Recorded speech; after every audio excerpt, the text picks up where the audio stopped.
வானதி சூப்பராக medical shop open பண்ணி நம்ம பாண்டியை கல்யாணம் பண்ணிக்கிட்டு ஐயனார் வீட்டில் எந்த சண்டை சச்சரவுமே இல்லாமல் நிலா மாதிரி குடும்பத்தை கொண்டுட்டு போனாங்கன்னா சூப்பராக இருக்குன்னு நினைக்கிறவங்க நம்ம வீடியோவை லைக் பண்ணிவிட்டு நம்ம சேனல் இன்னும் சப்ஸ்கிரைப் பண்ணாதவங்க சப்ஸ்கிரைப் பண்ணிக்கோங்க. வானதி வீட்டில் எல்லாருமே கிளம்பி ரெடியாகி மெடிக்கல் ஷாப்புக்கு போயிட்டாங்க. அப்போது பாண்டியும் ரெடி ஆகிட்டாரு. சோழன் மட்டும் இந்த வந்துடுறேன்டான்ட்டே மேக்கப் பண்ணிகிட்ருக்காரு. நிலா கூட ரெடியாகி வந்துட்டாங்க. சேரன் பல்லவன் எல்லாருமே ரெடி ஆகிட்டாங்க. அப்போது பாண்டி, டே என்னடா பண்ணிகிட்ருக்குற, அண்ணி கூட ரெடியாகி வந்துட்டாங்க, நீ என்னடா இவ்வளோ லேட் பண்ணுற அப்படிங்க. ஏய் என்னை பார்த்தா சூப்பராக இருக்க வேண்டாமா, நான் வரேன்டா, இருடா, என்ன டைம் இருக்குல்ல, பறக்காத அப்படின்னு சொல்கிறாங்க. நீ வேணா முன்னாடி போங்க பாண்டி, நாங்கள் வந்துடுறோம் அப்படின்னு பாண்டிக்கிட்ட நிலா சொல்கிறாங்க. சரிங்க எல்லோரும் வாங்க காரில், நான் முன்னாடி பைக்கில் போகிறேன் அப்படின்னு சொல்லிட்டு பாண்டி முன்னாடி கிளம்பிடுறாங்க. அப்போது பல்லவன் எல்லாருமே ரெடி ஆகிட்டு காரில் போகிறாங்க. பாண்டி முன்னாடி போன உடனே வானதி கேட்குறாங்க, என்ன பாண்டி உங்கள் வீட்டில் யாரையுமே காண, நீ மட்டும் வந்திருக்க அப்படின்னு சொல்லி. இல்லை வானதி, இந்தா வந்துட்டே இருக்காங்க. சரி கொஞ்சம் ஒரு 5 நிமிஷம் லேட் ஆகிற மாதிரி இருந்தது, நான் கிளம்பி அங்கே வெயிட் பண்ண வேண்டாமேன்ட்டு முன்னாடியே வந்துட்டேன் வானதி அப்படிங்கிறாங்க. ஓகே பாண்டி, என்ன நிலாக்கா தான் கிளம்புறதுக்கு லேட்டா, உங்கள் வீட்டில் தான் இளவரசியாச்சு அவங்க, அதனால லேட் ஆகத்தான் செய்யும், அதுக்காக எல்லோரும் வெயிட் பண்ணியிருப்பீங்களே அப்படிங்க. என்ன நீ அண்ணி பேசலைன்னா உனக்கு தூக்கம் வராதா? இல்லை எல்லாருமே கிளம்பியாச்சு, இந்த வந்துட்டுருக்காங்க அப்படின்னு பாண்டி சொல்கிறாங்க. சரி வரட்டும், இன்னும் டைம் இருக்குது தம்பி அப்படின்னு சொல்லி வானதியோட அம்மா அப்பாலாம் சொல்கிறாங்க. கட்டிங்க்கோ எல்லாமே ரிப்பன்லாம் ரெடி பண்ணிவிட்டு பக்கத்தில் டீ ஸ்நாக்ஸ் எல்லாமே வச்சுட்டு எல்லாமே ரெடியாக இருக்குது. அப்போது நிலா வீட்டில் இருந்து எல்லாருமே வந்து இறங்கி, வானதி வாங்க எல்லோரும் வாங்க, அக்கா வாங்கக்கா அப்படின்னு சொல்லி நிலாவை ஸ்பெஷலாக கூட்டிகிட்டு போய் உட்கார வச்சு எல்லாமே பண்ணுறாங்க. அப்போது பாண்டி ரிப்பன் கட் பண்ணிடலாமா அப்படின்னு கேட்கவும் சோழன், ஓ சூப்பர், கட் பண்ணுங்க, நீங்கள் 2 பேருமே சேர்ந்து ரிப்பன் கட் பண்ணுங்க அப்படிங்கிறாங்க. சேரன், இங்கே பாருப்பா வானதி, உங்கள் அம்மா அப்பா பாண்டி நீ எல்லாருமே சேர்ந்து கட் பண்ணுங்கப்பா, பார்க்குறக்கே அவ்வளோ அழகாக இருக்குது அப்படின்னு நம்ம சேரன் சொல்கிறாங்க.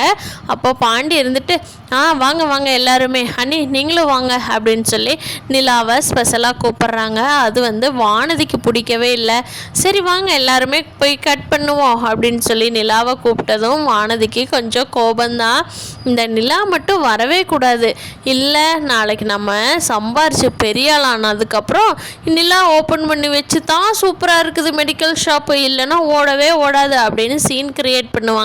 இந்த அக்கா நம்ம கடையை ஓப்பன் பண்ணவே விடக்கூடாது, அதுக்கு ஏதாவது பிளான் பண்ணணுமே அப்படின்னு சொல்லிட்டு ரிப்பன் கட் பண்ண எந்திரிச்சு போகும்போது நிலா மேலே டீ தெரியாமல் கொட்டுற மாதிரி கொட்டி விட்டுறாங்க வானதி.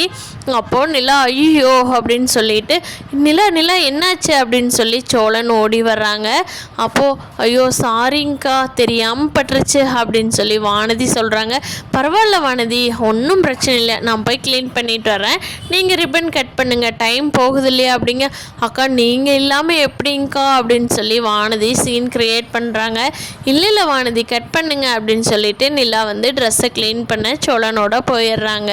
அப்புறம் வானதியோட வீட்டில் இருக்கிறவங்களும் பாண்டி வானதி எல்லாருமே சேர்ந்து ரிப்பன் கட் பண்ணி உள்ளே போயிடுறாங்க. கடைக்குள்ளே போய் எல்லாருமே சுற்றி பார்த்து, கடை சூப்பராக இருக்குல்ல, எல்லாம் நல்லா சேல்ஸ் ஆச்சுன்னா நீ எங்கேயோ போயிடுவ வானதி அப்படின்னு சொல்லி எல்லாருமே வானதி பாராட்டிகிட்ருக்காங்க. வானதிக்கு பயங்கர குஷியாக இருக்காங்க. அப்போது நிலா எல்லாமே க்ளீன் பண்ணிட்டு வந்ததுக்கப்புறம் பாண்டி சொல்கிறாரு, அண்ணி நீங்கள் ஃபஸ்ட்டு இங்கே இருக்கிறது ஏதாவது ஒன்று வாங்கிட்டு அமௌண்ட்டு கொடுங்க அண்ணி, ஃபஸ்ட்டு வாங்கி கல்லாப்பெட்டிக்குள்ளே போடணும் உங்கள் கையால் அப்படின்னு சொல்லி பாண்டி சொல்கிறாங்க.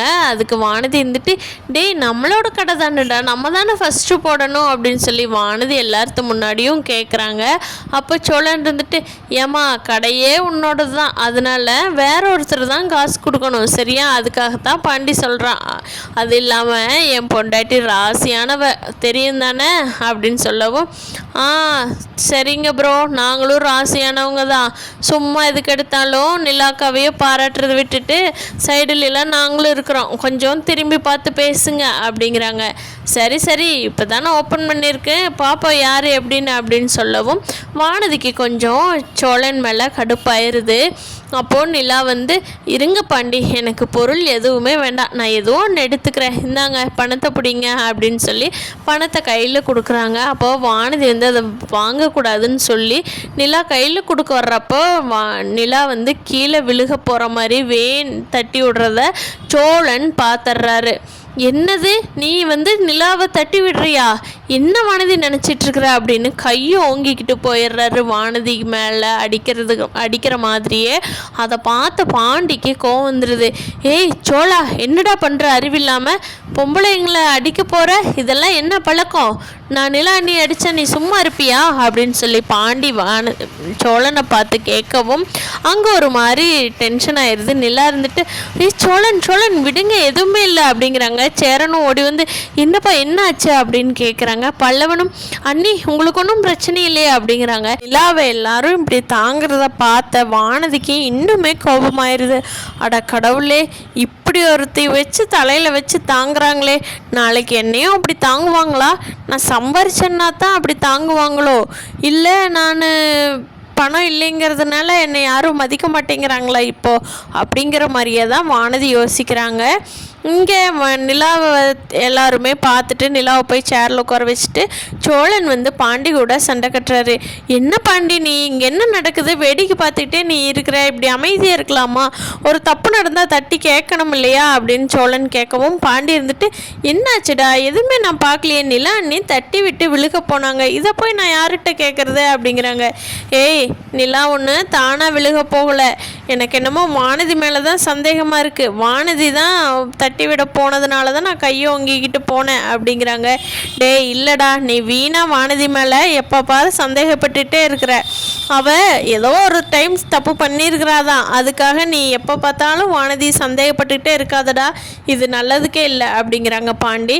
சோழனுக்கும் பாண்டிக்கும் தான் வாக்குவாதம் அதிகமாகிடுது. சேரனும் பல்லவனும் அதை அமைதிப்படுத்திட்டு நிலா எந்திரிச்சு வந்து சோழன் பாண்டி 2 பேரும் அமைதியாக இருக்கீங்களா, கடை ஓப்பனிங்க்கு நம்ம வந்திருக்கோம், ஞாபகம் இருக்கா சோழன், என்ன நினச்சிட்ருக்கீங்க சோழன், அது அவங்களோட கடை பார்த்துக்குவாங்க, நீங்கள் வாங்க சோழன் அப்படின்னு சொல்லி சோழனை கொஞ்சம் ஹார்ஸாக சொல்லவும் தான் சோழன் கொஞ்சம் அமைதியாயிட்டார்.